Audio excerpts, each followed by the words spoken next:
Hey, you. Before you pay this $50,000 Minneapolis brand tax, check this out.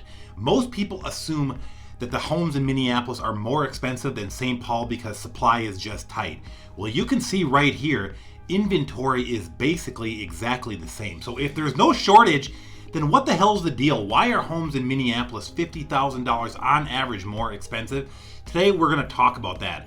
I am going to look at 5 factors, 5 forces driving this Minneapolis premium so you can decide if it's worth paying. Let's get after it.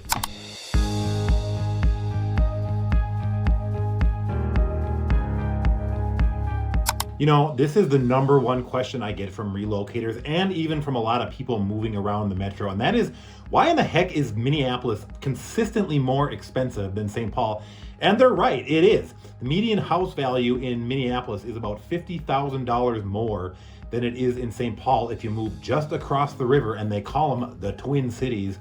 So what's the deal? What are you getting? What are you paying for? Are you getting a better built house in Minneapolis? Are you getting a better school district? Or are you just paying for that Minneapolis brand name? So that's what we're gonna take a look at in this video today. I'm gonna look at 5 areas that kind of help keep Minneapolis consistently more expensive than St. Paul. Things like what I call the competitors tax. Another clever term I made up, the amenities tax. So we're gonna take a look at some of these things and break down why Minneapolis is consistently more expensive than its twin, St. Paul. And we are going to get started with this video by taking a look at who you are bidding against if you are purchasing in Minneapolis versus St. Paul. Well, when you look at the price differences between Minneapolis and St. Paul, the first place we are going to start is basically the income ceiling. And we're going to talk a little bit about this, how this shapes housing prices on both sides of the river. And I'm going to tell you right now, we're going to kind of talk about Minneapolis and the West Metro, and we're going to talk about St. Paul and the East Metro. So just to give you some idea. So here's the thing you have to understand. First of all, the Minneapolis and St. Paul, the Twin Cities region at large, has something like 17 Fortune 500 companies. Got a great video on that one, check it out. Now, but what you will find as you start getting a bit more granular with your data is that Minneapolis and the West Metro has about twice as many of these Fortune 500 companies than does St. Paul and the East Metro. So that results in you have a much higher density of these corporate sector salaries, executive bonuses. There's some big money in Minneapolis and the West Metro, and those people are driving up, or at least helping to drive up, the prices of these homes. U.S. Census Bureau data gives us a little bit more insight. Median income for Minneapolis is about $81,000, contrasted to about $73,000 for St. Paul. So not a huge difference there. Minneapolis does have a bit more money. The big difference is the West Side has such a higher density of these corporate jobs. And the data gets really interesting. You can really start to see this when you get in to some of these premium suburbs. So for example, the Minneapolis Twin Cities market at large, on average, median price per square foot is right about $200 a square foot. That's the metro at large. Edina, West Metro suburb, it is a brand name, it is a national brand name. Properties in Edina go for about $300 a square foot. Edina is definitely a premium suburb of Minneapolis, but check this out. If you hop out to Woodbury now, Woodbury is definitely going to be a premium suburb on the east side. Woodbury's going for $197 a square foot. That is a third less than Edina, and that is even a bit below the metro average. I'm not gonna lie, that actually shocked me when I looked that up. So there is something to this. The properties, homes on the west side of the metro have this address specific premium added on top, which means you as a buyer are paying more for a pretty similar quality of life. So let's get on to our point number 2 here and see what that looks like. Well, moving right along, and I forget my manners, my name is Chris. I am a real estate agent, lifelong Twin Cities resident, live on the west side of the metro. My business partner, Trevor, he lives on the east side of the metro, and this is what we do. We help people make a move. We do not do hype. We do not do BS. Contact information is here. It is also down below. If we can help you out thinking about making a move, drop me a line. So let's keep going here with why St. Paul is more affordable than Minneapolis and the West Metro. And if you're local, you know number 2. The second reason is fairly obvious, and that is just going to come down to the age of the housing stock.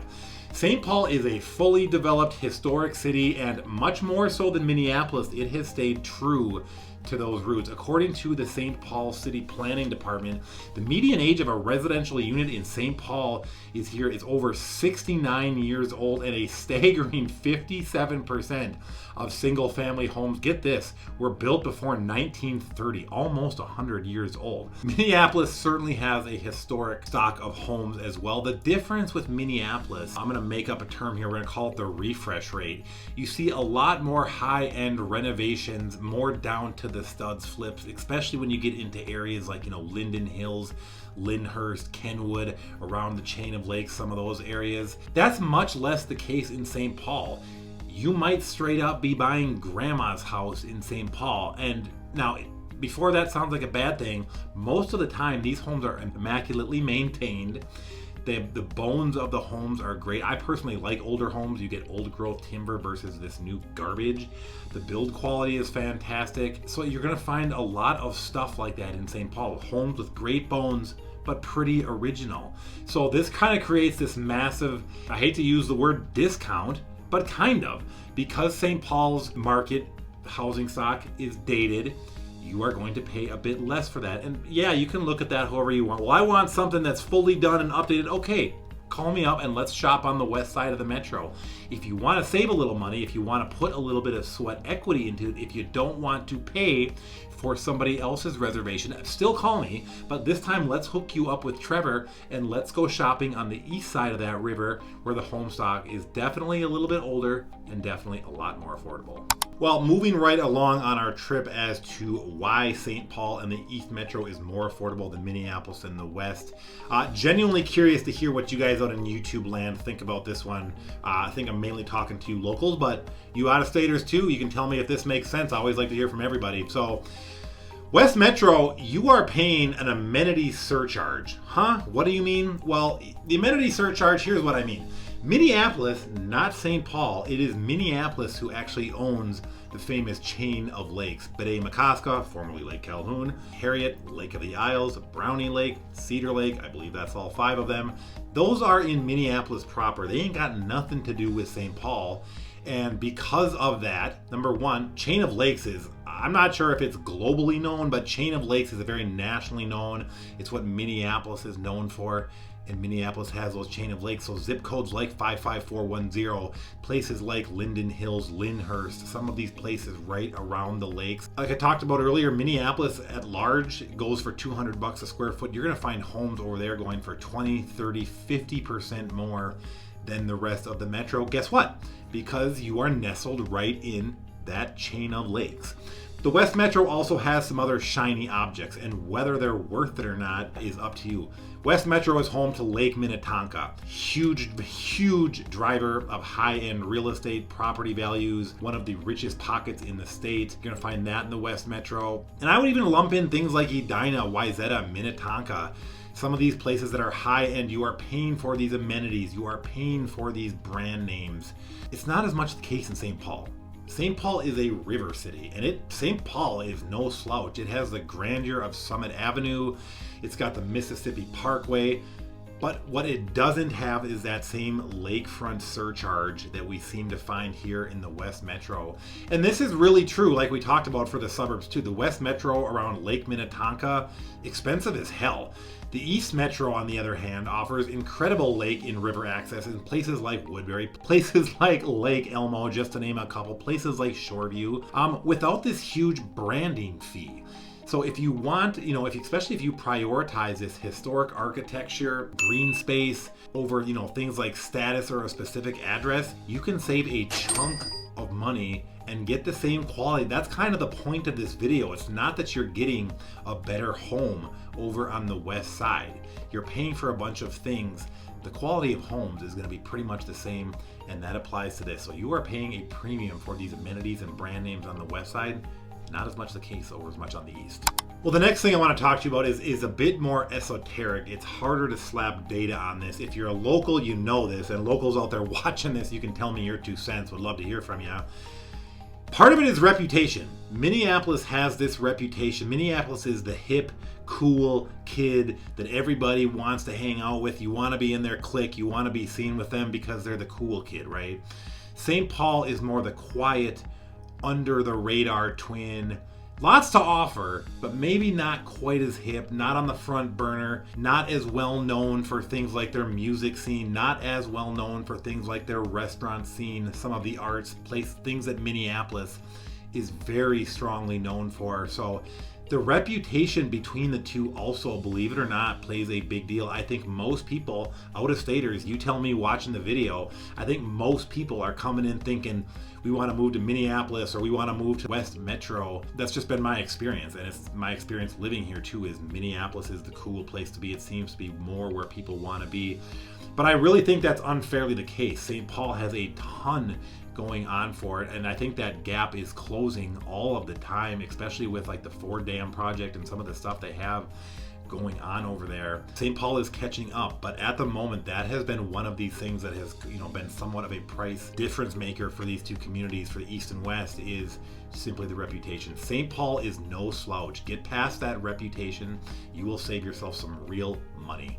Well, the last piece of this is going to be less about buying into and purchase price of homes, and it's going to be more about the cost to hold or the cost to own in Minneapolis versus St. Paul. So let's talk about these holding costs. And here's the rub right out of the gate. Even if you can afford the higher prices of Minneapolis, it is officially more expensive to be here in 2026.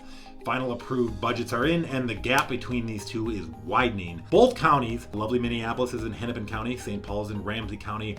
Both counties approved a pretty heavy-duty tax levy.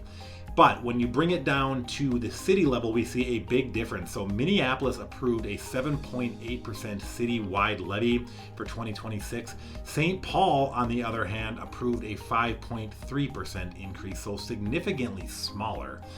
So the rub is this: St. Paul's got a more affordable, a less expensive housing stock than does Minneapolis. St. Paul as a city has a lower city tax rate than does Minneapolis.